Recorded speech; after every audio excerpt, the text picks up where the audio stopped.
I figured we'd come on here and try something new. I haven't really been filming in the last 2 weeks because of small personal traumas and dramas.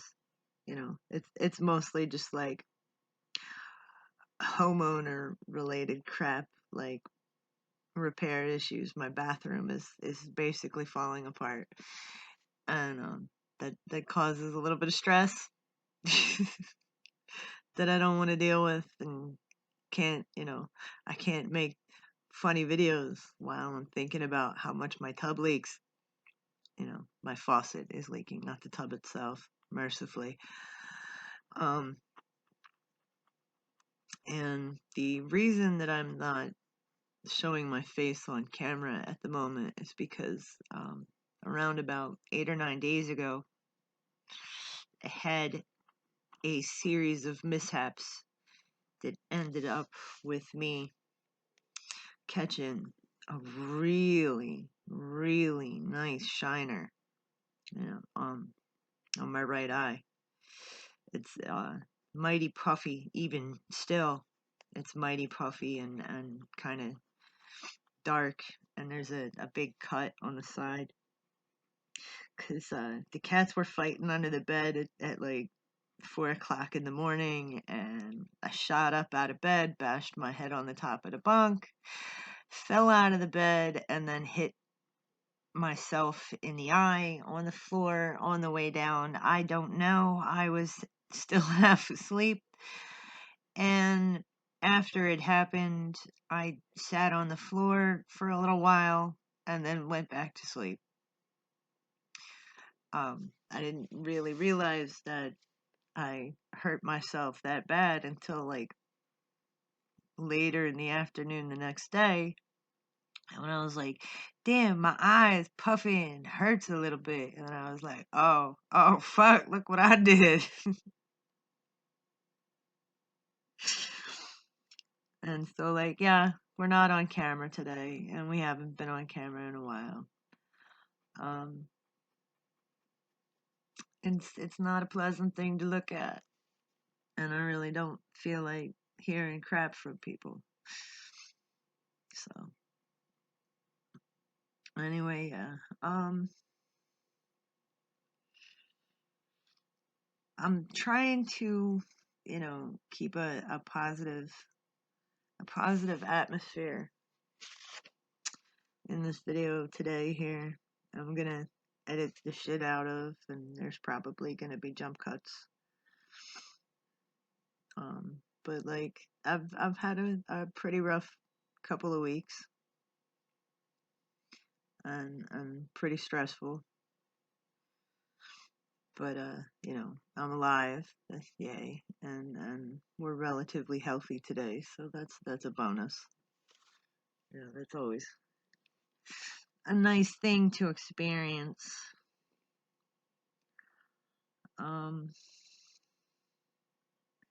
So one of my favorite reaction and compilation channels is Citrine Dream.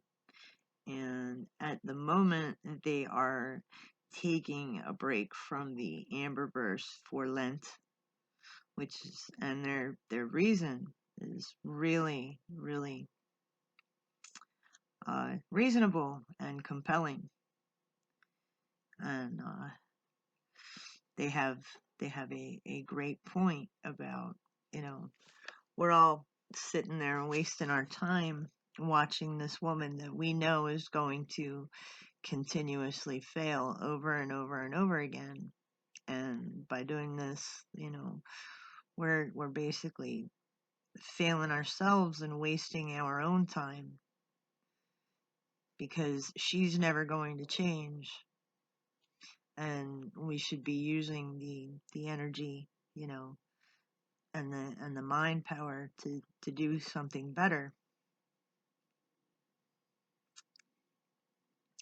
And they, I don't know what gender Citrine Dream is, but they have a very, very valid point. And I think I'm gonna follow suit, because Amber's not going to change. She's just gonna be a creepy troll feeding on sympathy and other people's hopes until she can't do it anymore. And we're all just watching somebody slowly eat themselves into oblivion. And I don't want to do that. I want to go do something fun and something good. I want to make people smile, and I want to make them think a little deeper than a 500-pound woman on YouTube can make them think.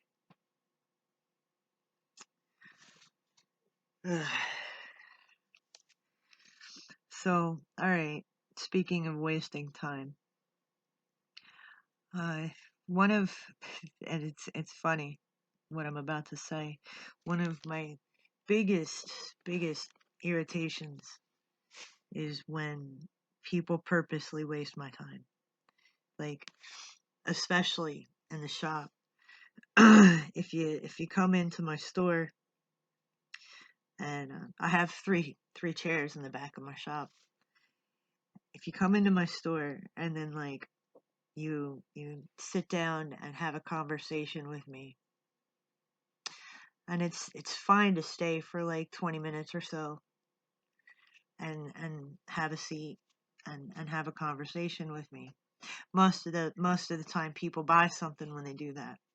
But I have a select few customers that don't. And they stay the longest. And there's a duo that they're a couple of older fellas, and they'll stay for an hour and a half, 2 hours at a time, sometimes more. And it's not just one day during the weekend, it's both. And the one tells dirty jokes, like really kind of inappropriate jokes for this day and age. They're raunchy, and they're a little bit iffy, socially speaking. And I have children in my shop. And it's not just that he tells these raunchy jokes, it's that he only tells like the same, I want to say, I'll be generous and I'll say 10 or 15, but it's a lot less. He tells the same ones, the same 10 or 15 jokes over and over and over again every single week for the year and a half that I've had the shop, that I've had the stall now. And I've known these two for a lot longer than that. And they, in the table area, there's no place for them to hang out and sit down. So they don't stay that long. And I wasn't exposed to it that much. But it's like the same stories and the same jokes over and over and over again. And you say, hey man, you already done told me this, and here's the punchline. You ain't gotta fucking finish it. But then he gets offended and irritated that you interrupted him, and he'll go and tell the rest of the joke and waste another 10 minutes. But he interrupts other people when they're telling a different story and completely off subject. He'll interrupt his buddy to tell one of his lame ass jokes that he already done told 15 fucking times in the last month. And I love these two men. I think they're awesome. When they're talking about their life experiences and what they've been through, and their opinions on stuff, I really value that. But when they're just stuck in the same loop telling the same joke and wasting my time and kind of disrupting and disturbing the younger customers that have different moral opinions, it's getting It's getting a little painful and a little hard to deal with. And I'm stuck at a point where I'm in my head, you know, really angry at these two old geezers that won't take the hint and can't read my facial expressions and just like, get up and fucking leave. And I don't want to be rude and just say, hey man, I got shit to do, stuff to sell, and people to talk to. You need to go. I don't want to do that, and I don't want to make them feel like I don't like them, like they ain't welcome, because they are. It's just that I really wish that they would stop, willfully wasting my fucking time. This I'm not really good with sales, man. I don't know why I started a retail business. I'm not a very good customer service person at all. I guess they're not really customers though, are they? And ultimately, you have to decide between friendship and business, and they're kind of interfering with my business. So it has to change. I'm just not really sure how to do that because I'm kind of willfully isolated over the years.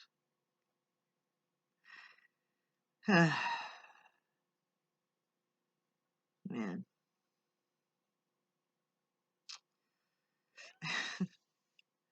I don't know. I guess they call the kind of person that I am an introvert. I don't know. Like, I'm just a person. Hi, Abby. What are you doing? Come on. Show your pretty face. Yes.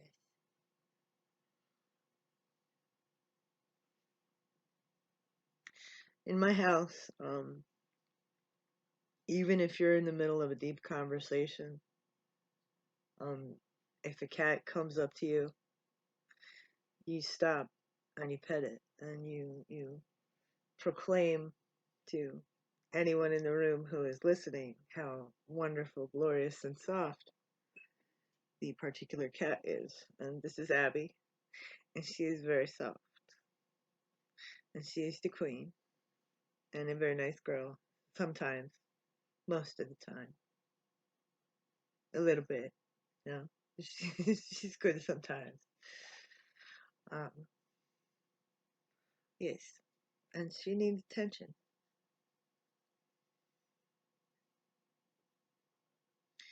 And I kind of feel like sometimes cats are a little bit more important than people and their bullshit. Mm, yes, yes, they are.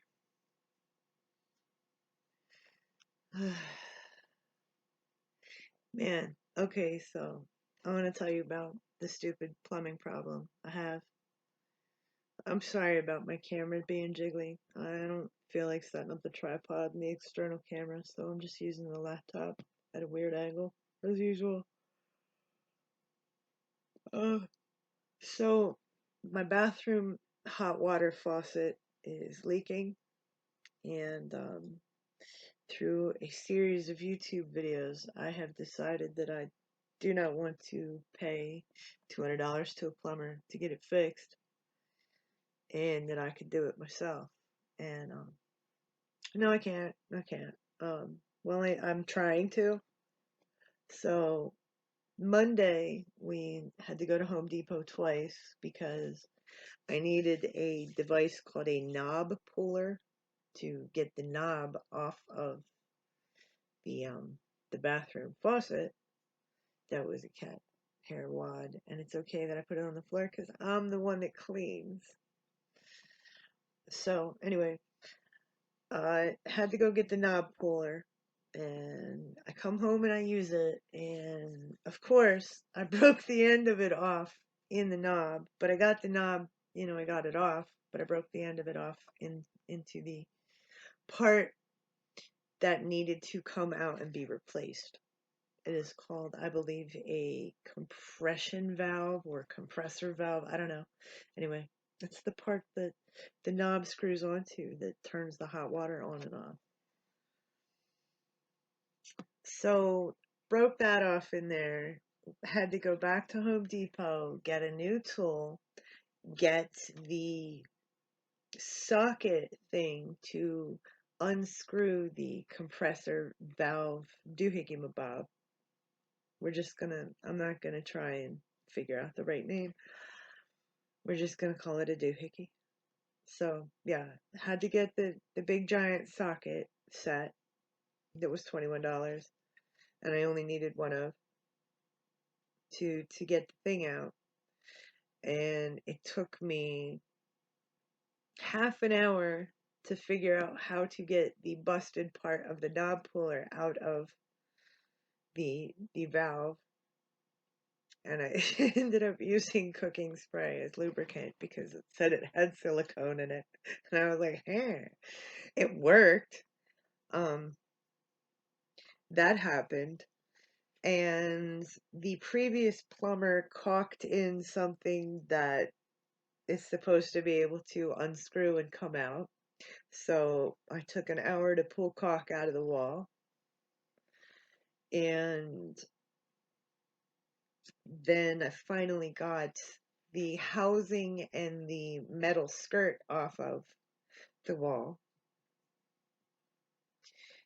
And by the time we finally got it to the point where we could reach the giant socket piece in and unscrew the compressor valve, um, neither myself nor my husband had the upper body strength to do this. Now, my husband's job is very manual, and he lifts, like he's lifts 50, 60 pounds at a time, and he wears a giant respirator too. So like he's not a weak person.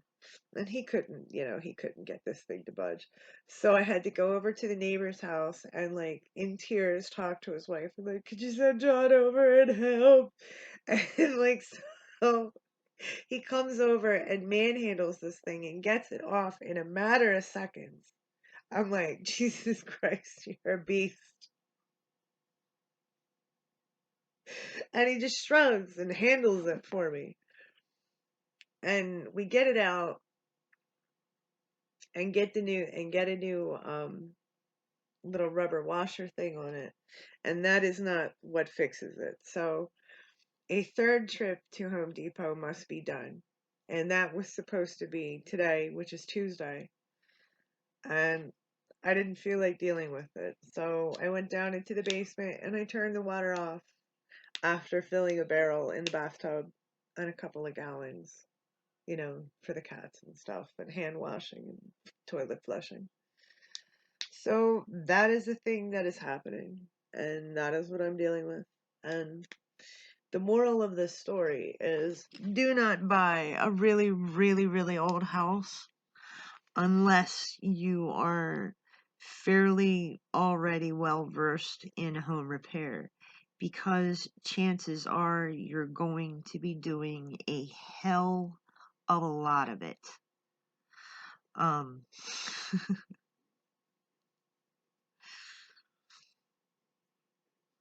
it's really tiring. To Home ownership is really, really tiring sometimes, but I really am happy, to have my own property and be able to, mess up my walls and my floor as I see fit.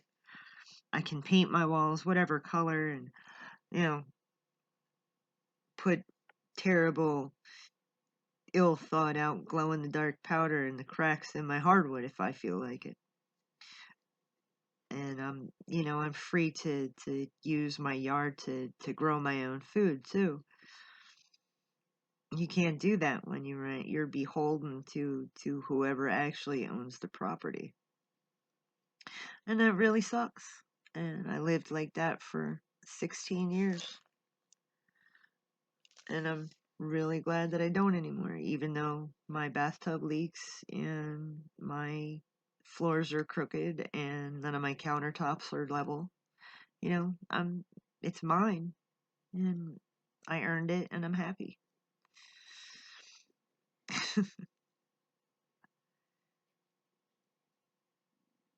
That's if that's selfish or small-minded of me, then I guess that's what it is. Ugh. I'm trying to avoid talking about current affairs and my opinions on war. Uh, there's, I'm of the opinion that there's no such thing as a good war. Uh, even if it generates a really good economy, there's no such thing as a good war. Nobody should have to die for somebody else to live well. And Ukrainians and Russians are pretty close to basically the same people. And it may as well be a fucking civil war, in my opinion. And I might be misinformed, and that's okay if somebody corrects me, because that's what life and the internet is for somebody to come up behind you and say, "No, bitch, you're wrong." I welcome it. If I am wrong, tell me. Anyway, I watch a Russian cat feeder, and he hasn't posted in 2 days, and I'm sad because he spends, for the last year and a half that I've watched him, he spends all his money and time taking care of cats that ain't his, hundreds of cats that ain't his, and he's got an apartment that he rents out just to, socialize and humanize kittens while he gets them healthy and adopts them, to health to families and stuff. And he hasn't posted in 2 days. And it makes me sad and it makes me worried because people that feed cats don't typically, make wars. They got bigger shit to fucking worry about.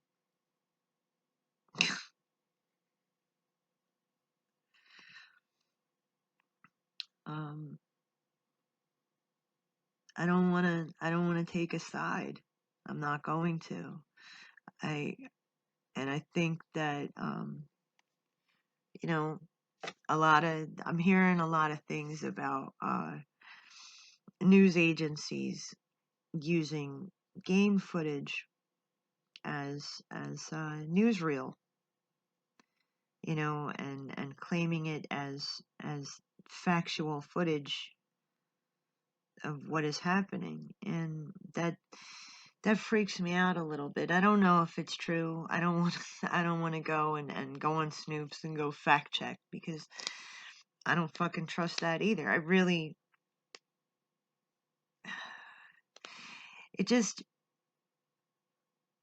I keep thinking about what my grandfather told me when I was little, that everything on TV is just, it's fake, and it's there just to make you feel things, to make you scared, to make you cry. It's not real. Nobody's getting hurt, and there's no real monsters, and there's no real, nobody's really dying. And I keep thinking about that, and I keep, you know, maybe I read too much sci-fi, and maybe I take in too much alternative information, but it doesn't feel right to me. It doesn't seem authentic. And if it's not authentic, that's cool, and then that means that nobody's actually dying.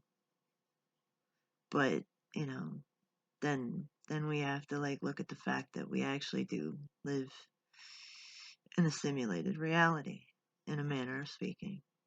That's, okay. So that's what that means, living in a simulation. It doesn't necessarily mean that we live in a computer program and that we are simulated life forms that have no real existence.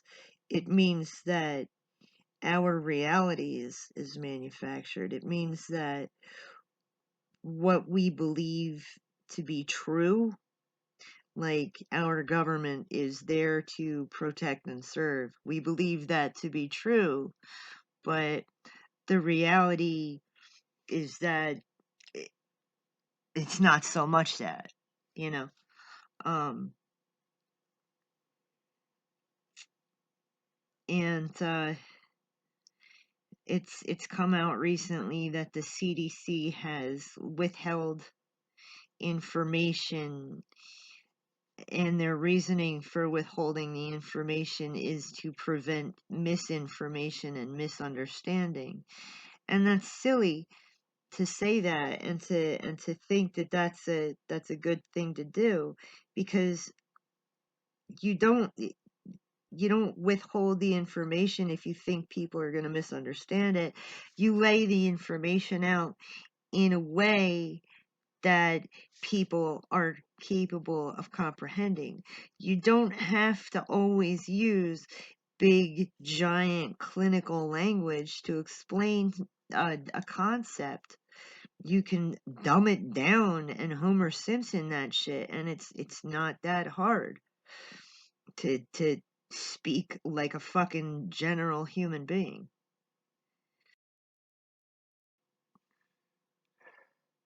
Somehow it always comes back to, I had to change pens.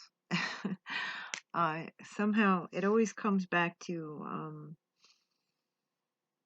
when I was in my early 20s and 30s. I spent a lot of time in some pretty odd forums and message boards where it was common for people. I don't like this pen either.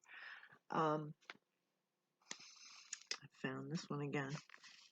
So it was pretty common for people to write really, really long-winded pseudo essays with a lot of not just big English words, but Greek and Latin as well. So you constantly had to have dictionaries and a Google Translate around to understand what these people are talking about. And you spend all this time trying to read this long-winded piece, and the point they're trying to get across is something that you picked up from watching cartoons in the 90s. Something that's like a universal truth, like, oh, inspiration comes from anywhere. But they just spent 10 pages and you had to go look up fucking Koine Greek to understand what they were trying to say. And then you reply to them in a simplified manner, and use your own reference points, which are, for me, pretty lowbrow. I just said a 90s cartoon, and you're making the same point and saying the same thing in a different language almost, and you're being called stupid for it, because you're not playing the same game of using big words to describe simple concepts. And that's, you know, I think that's what the CDC is trying to say that they didn't want to have to do. And you don't have to use big ass words to describe, simple concepts. And all right, so the way that drugs and viruses work are not necessarily simple concepts, but you can simplify the language and make it understandable to a point where there is no room for misinformation and misunderstanding. And I just think that it's a strange cop-out that that the CDC has to do shit like that. You know, it's a strange cop-out to say that they withheld information just to protect the peoples. That's like saying, "Oh, we lied to you for the greater good," or "We murdered all these people for the greater good," so that everybody else in the world could have a better life. That's not cool, you know. Obviously, I'm not saying anything profound. It's not fucking cool to lie for the greater good. You know, only people that have some serious horrific crimes to hide say shit like that. I mean, historically speaking, and you know, and in fiction too. It's usually guys that have, you know, ended a whole bunch of people and done some horrific shit that say stuff like that. It's nobody good or well-meaning. Anyway, I don't know. I think I'm gonna end this now and go clean the kitchen or something. I'm really, really tired and I'm beaten emotionally and kind of physically because of stupid bathroom. Uh, I am, oh, on a creative note, I am working on a cute little video with the help from a bunch of vendors at the flea market. I mean, obviously, because that's where I work. Um,